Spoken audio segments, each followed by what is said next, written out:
All right, good morning, everybody. I am Joe Danier, and this is the Joe Danier Show. We basically take what's trending, what's happening in science and technology, and things that might appeal to me, and we start a conversation about it. Collectively, we learn a little bit more about things in our world more today than we did yesterday. And so, as we talk about this stuff aloud, we allow ourselves to I don't know, sort of take in more knowledge than we had the day before.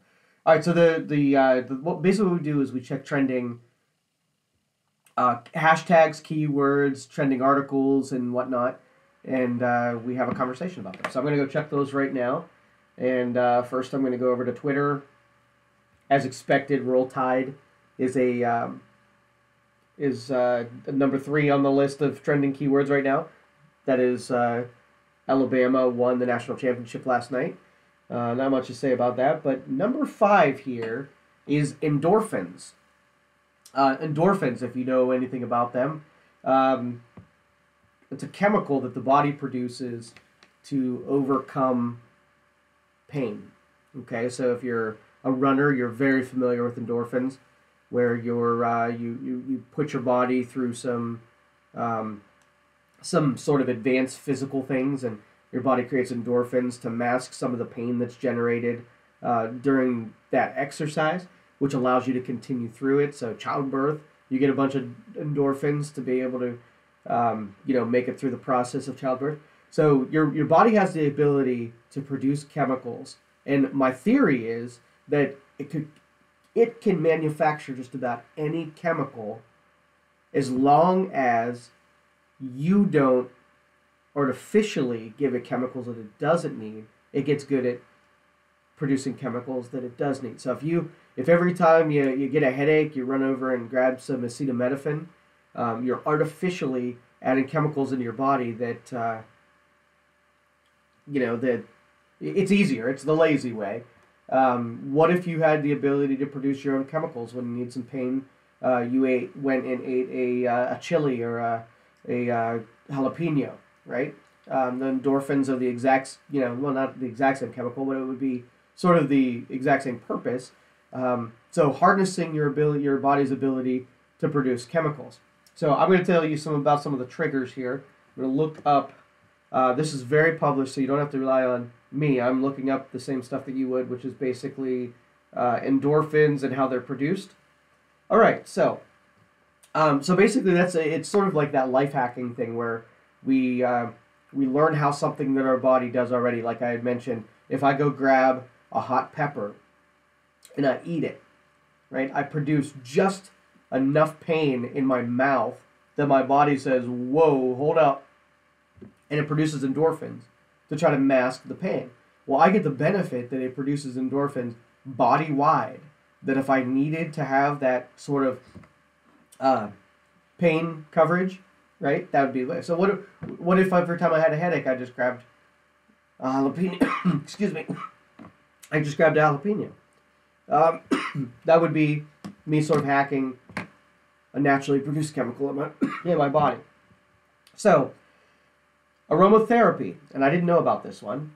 So you could produce endorphins through aromatherapy, and the exact this has chamomile, pumpkin, rose, jasmine, cinnamon, peppermint. So those are some scents that trigger endorphins. And again, I didn't know about this one, so that's very interesting. I do a lot of essential oils, so I'll have to add a couple of those and see how they work. And especially, like I said, the headache's a big one.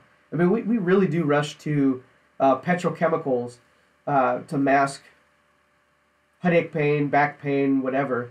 And I'm wondering the dosage of because there's really no downside to endorphins. There's no, your liver's not going to go and shut down because you had too much, or you're not going to, shock the body. These are naturally produced. Your body knows how to deal with them. So I don't really think that you can overdo it with endorphins. Now, it's the same thing that goes along with, if you had morphine. I mean, you literally are masking pain. So if you're doing something and it's causing something that would cause pain, like running, right, you're still, after the endorphins are gone, you're going to feel that pain down the road. If you ran a 5K marathon and then you bumped it up and you did a 10K and the endorphins got you through that other 5, you're going to be on that high for a little while. But once 3 or 4 hours go by, you're going to feel the pain that was there all along. It was just masked by the endorphins. So interesting. Aromatherapy brings out endorphins. Learning. Did not know this one as well. If you put your body through cramming and learning, it creates endorphins. Probably not in as big a supply as running, and probably not as big a supply as aromatherapy. So these are probably giving you the different dosages like you would in regular drugs. That the lowest dosage of endorphins would be brought on by aromatherapy. So you could get a small, I had a rough day and my back's a little sore. Let me do some aromatherapy and just ease into 5 milligrams of endorphins. And then learning would be more of the endorphins are produced because you're obviously sitting, in a weird angle, studying, reading the pages of a book. And so while you're doing it, it's probably causing a little discomfort, so you just need a little bit of endorphins. Connections. Okay, so you can get some endorphins by hugging someone or kissing someone.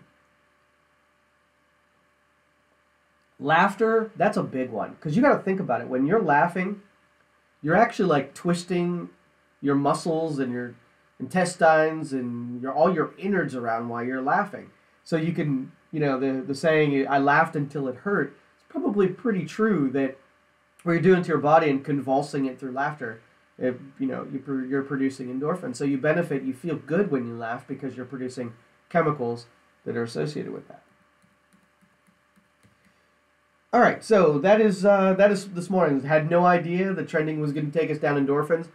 There are other chemicals that, if you're interested in this kind of stuff and body hacking, that your body does naturally produce. You have chemicals that make you feel good, chemicals that make you get through painful things, and maybe we'll do a future show on some of the other chemicals that we use, but they're out there. So if you're interested in doing some of this studying, and in my life, I'm telling you, I started eating hot peppers for the sole purpose of doing endorphins and getting to know them and use them. So. Lots of research is done on it, and there's very little downside to it. So pick up a can or a glass jar of canned hot peppers and snack on them. Every once in a while, pull one out, and when you have a bad day and you're feeling down a little bit, grab some peppers out and let the endorphins do their thing. All right, you listen to the Joe Daniel Show. Thanks for tuning in.